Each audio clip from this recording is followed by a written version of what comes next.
আসসালামু আলাইকুম রহমতুল্লাহ। সম্মানিত দিনী ভাই বোনেরা, মহিলা মা বোনদেরকে বলছি, সালাম ফিরিয়ে আপনি এই দোয়াটি 7 বার পড়বেন। আল্লাহ রব্বুল আলমিন আপনার সকল ধরনের হাজত পূরণ করে দিবেন। আপনি যা কিছু চাইবেন আল্লাহ রব্বুল আলমিন সব চাওয়া পূরণ করে দিবেন।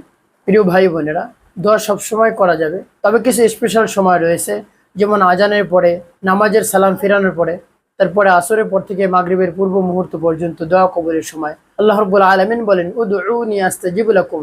আল্লাহ রাব্বুল আলামিন বলেন, বান্দা তুমি আমার কাছে চাও, তুমি চাইতে দেরি, আমার দিতে দেরি না। এই জন্য আল্লাহ রাব্বুল আলামিনের কাছে যদি আপনি একনিষ্ঠভাবে দৃঢ়তার সাথে বিশ্বাস নিয়ে যদি চাইতে পারেন, আল্লাহ রাব্বুল আলামিন অবশ্যই আপনার সকল ধরনের হাজত পূরণ করবেন। নামাজের সালাম ফিরানোর পরে যদি আপনি এই দোয়া 7 বার পড়ে আল্লাহ রাব্বুল আলামিনের কাছে চান, তাহলে আল্লাহ রাব্বুল আলামিন সব ধরনের হাজত পূরণ করে দিবেন। তারপর নামাজের সালাম ফিরানোর পর আপনার মন ফ্রেশ থাকে, এই সময় আপনি যদি দোয়া করেন, আল্লাহ রাব্বুল আলামিন ফ্রেশ মনে আপনার দোয়াগুলো কবুল করে নেন।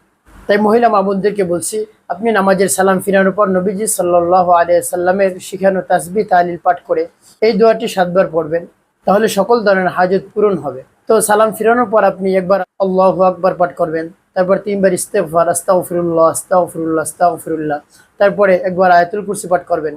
বিসমিল্লাহির রহমানির রহিম।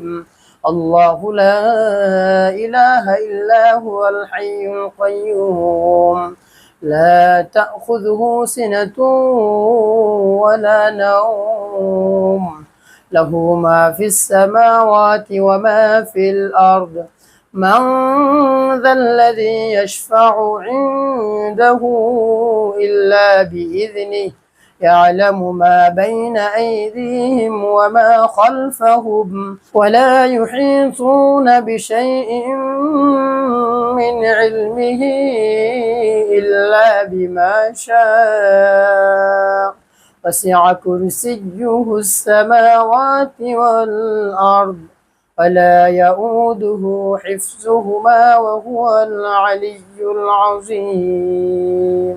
আয়াতুল কুরসি যদি প্রত্যেক ফরজ নামাজের পর আপনি পাঠ করেন, তাহলে আল্লাহ রাব্বুল আলামিন আপনার জন্য মৃত্যুর সাথে সাথে জান্নাতের ব্যবস্থা করে দিবেন। তারপরে আপনি যে দোয়াটি পাঠ করবেন, আল্লাহুম্মা আনতাস সালাম ওয়া মিনকাস সালাম তাবারাকতা ওয়া তাআলাইতা ইয়া যাল জালালি ওয়াল ইকরাম। এই তাসবিহ তাহলিলগুলো সুন্দর করে আপনি পাঠ করবেন।